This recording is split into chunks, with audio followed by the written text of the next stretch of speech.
தொடர்ந்து இது சார்ந்த பார்வையை பகிர்வதற்காக மூத்த பத்திரிகையாளர் திரு கோலாகல ஸ்ரீனிவாசன் நம்மோட இணைப்பில் இருக்கிறார். அவரோட பேசலாம். சார் வணக்கம். பிரேமலதா விஜயகாந்த் முதலமைச்சரை சந்தித்திருப்பது கூட்டணிக்கான ஒரு தொடக்க சந்திப்பாக இதை எடுத்துக்கொள்ளலாமா? எடுத்துக்கொள்ள முடியாது.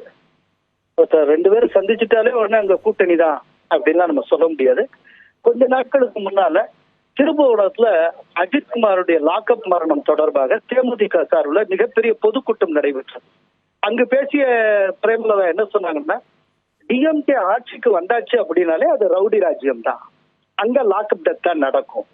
அதனால டிஎம்கே ஒரு நாளும் ஆட்சிக்கு வந்து விடக்கூடாது, டிஎம்கே ஆட்சிக்கு வந்தாலே அது ரவுடி ராஜ்யம் தான் அப்படின்னு சொன்னாங்க.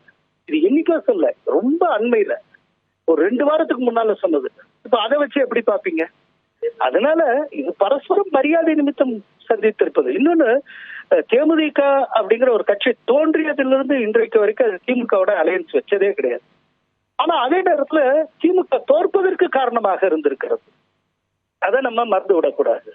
அதனால இந்த சந்திப்பினால ஒரு பெரிய அரசியல் திருப்பம் ஏற்படும், தேமுதிக இடம் மாறி இன்னொரு கூட்டணிக்குள் வரும் அப்படின்னா நான் நம்ப தயாராக இல்லை. இது மரியாதை நிமித்தம் நடந்திருக்கிற சந்திப்பு, அவ்வளவுதான். இணைப்பில் உங்களுடைய கருத்துக்களை எங்களோடு பகிர்ந்து கொண்டமைக்கு நன்றி திரு கோலாகல ஸ்ரீனிவாசன்.